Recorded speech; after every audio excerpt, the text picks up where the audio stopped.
Soleil rouge.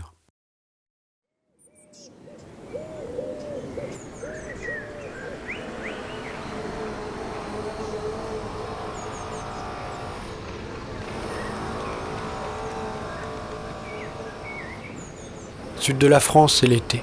Il y a un grand soleil dans le ciel. Aujourd'hui, nouvelle mission d'intérim, avec la mise en place d'un événement qui va réunir familles, jeunes, retraités et tous ceux qui ne seront pas sur la côte pour ce premier week-end estival. Ça devrait pas être compliqué. Quand je suis venu signer le contrat à l'agence d'intérim, on m'a donné des chaussures de sécurité et on m'a expliqué que ça allait être pour le montage de différentes tonnelles. Il fait bon. Les gens sont déjà en t-shirt dehors. Ils sont souriants, chaleureux. Les voitures laissent la priorité aux piétons, les grands-mères s'arrêtent pour saluer les mamans et leurs minots dans les poussettes. Aucun pote n'est dans la rue, plutôt à faire la grasse mat pour récupérer de la soirée de la veille. C'est l'été, il fait chaud.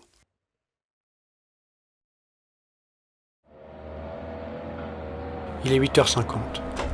Tout en mettant nos chaussures de sécurité, on se salue avec sympathie entre les 4 intérimaires.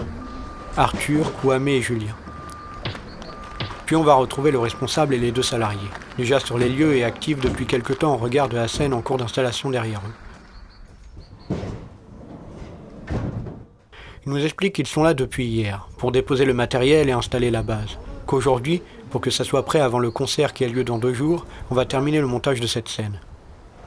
Ok, donc on parle d'une très grande tonnelle là.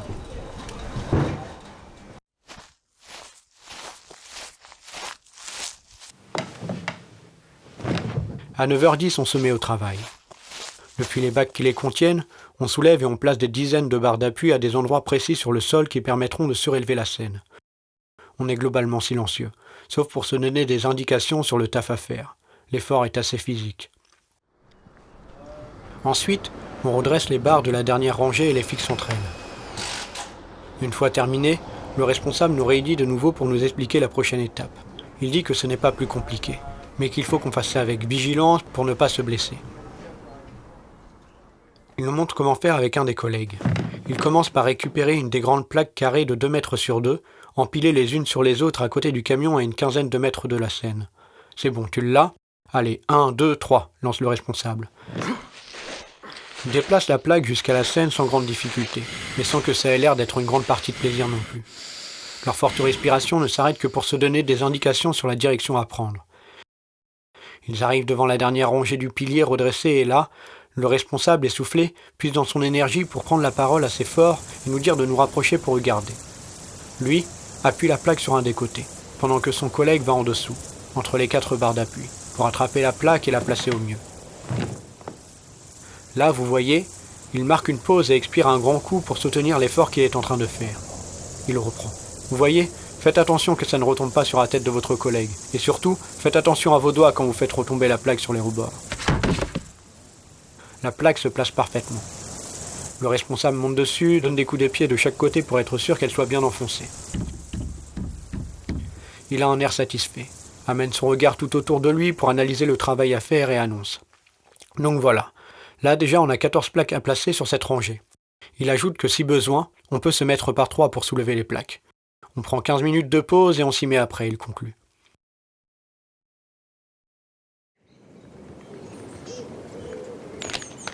On en profite pour se désaltérer. Le soleil est de plus en plus haut dans le ciel, et l'effort physique s'annonce de plus en plus important. Il fait chaud, très chaud.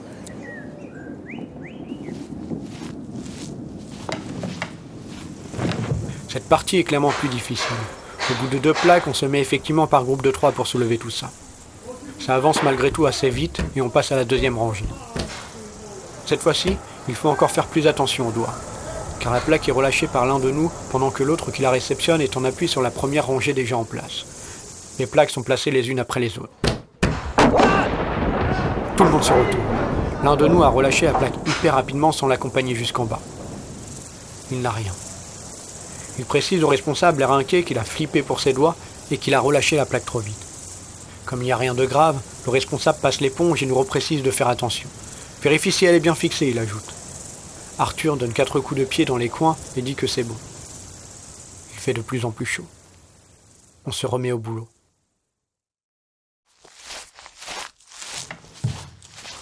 L'heure de la pause déj approche.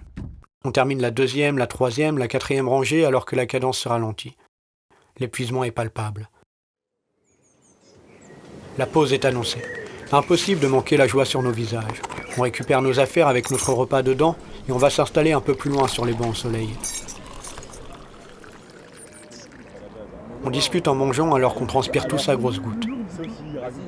Julien, le premier intérimaire, n'a pas encore de moustache. Il fait un peu le dur, mais il n'a pas l'air très méchant. Il ne le dit pas, mais c'est sûrement une de ses premières missions d'intérim. Il ne savait jamais trop où se mettre et regardait souvent à droite à gauche ce matin pour voir comment faire et ne pas provoquer de conneries. Kouame va enchaîner des missions d'intérim tout l'été pour récolter de l'argent et bientôt ouvrir un resto spécialisé dans la cuisine ivoirienne. Il dit que comme ça, il aura un meilleur dossier financier auprès de la banque qui doit lui filer un prêt. Arthur, le troisième intérimaire, vient de partir. Il passait beaucoup de temps assis, en reprenant son souffle et en buvant, tout en s'excusant de la situation. Il a expliqué qu'il ne s'attendait pas vraiment à ça. Il est assez corpulent et avait du mal à soulever les charges. Le responsable, un peu embêté de cette nouvelle, lui a finalement dit qu'il n'y avait pas de souci, mais qu'il fallait qu'il appelle l'agence d'intérim pour prévenir de son départ.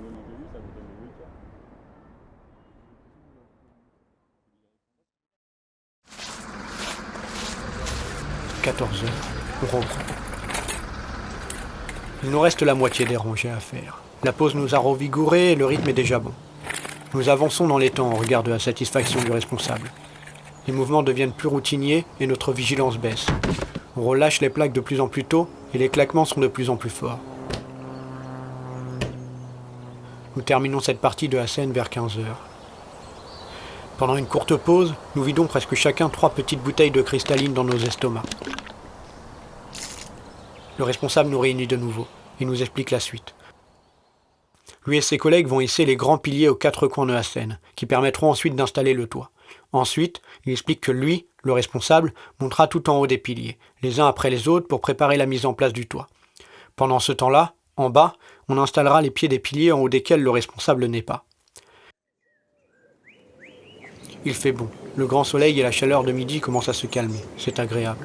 C'est reparti.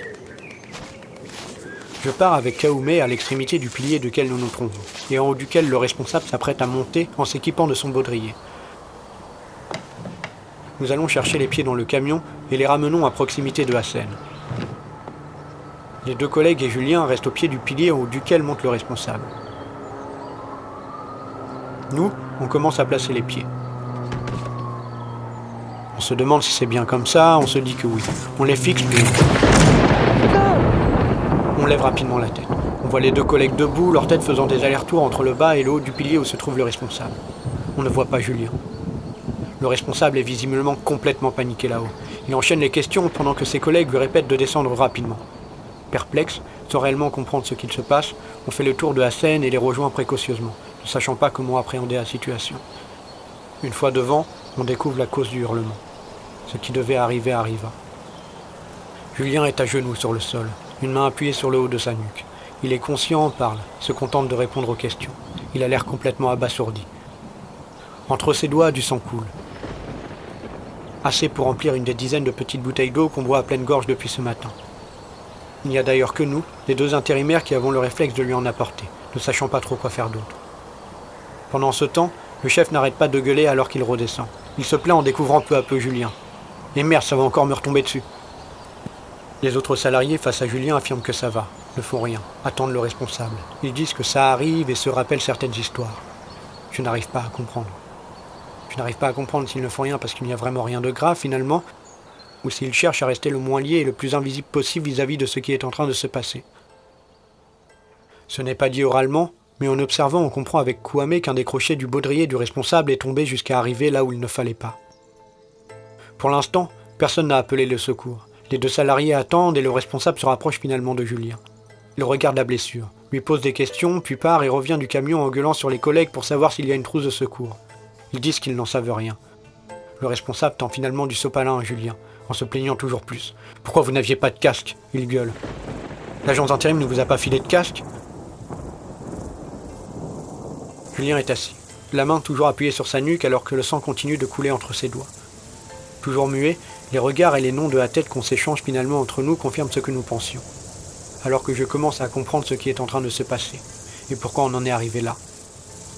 Non, l'agence d'intérim ne nous a pas filé de casque. Non, l'agence d'intérim ne nous a pas parlé d'une mission sur laquelle il fallait venir avec des protections, sinon des chaussures de sécurité.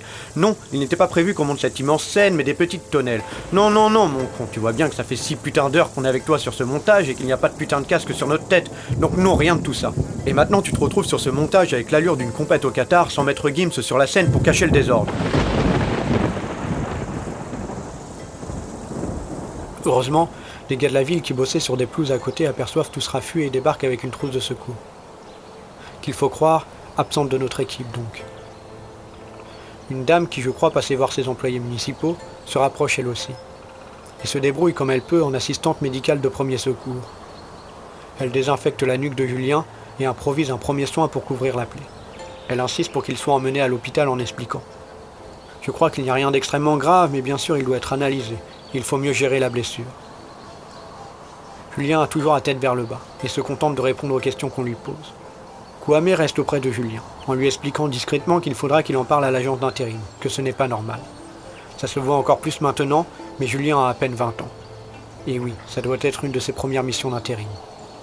Il fait le dur, dit qu'il verra s'il en parle. Et en même temps répète ce que les deux collègues n'arrêtent pas de dire depuis tout à l'heure. C'est des choses qui arrivent. Autour de nous, des sourires reviennent, bien que forcés. Seulement celui de Adam, toujours à côté de Julien, semble vraiment sincère. Le responsable, lui, a l'air plus préoccupé que jamais. Il s'agite dans tous les sens sans jamais vraiment être proche de Julien. Il se murmure en boucle que ça va lui retomber dessus, que la scène ne sera pas terminée ce soir, et demande à ses collègues où sont les clés du camion. Puis, il se rapproche finalement de Julien, lui demande s'il peut marcher et Julien lui répond que oui. Il lui demande ensuite où sont ses affaires, avant d'aller les récupérer, pour enfin l'accompagner au camion et prendre la direction de l'hôpital avec lui. Avant de partir, le responsable interdit à tout le monde de monter en haut des piliers. Il nous dit d'avancer sur tout ce qu'on peut faire en bas et d'attendre son retour pour passer à la suite. On se remet au boulot.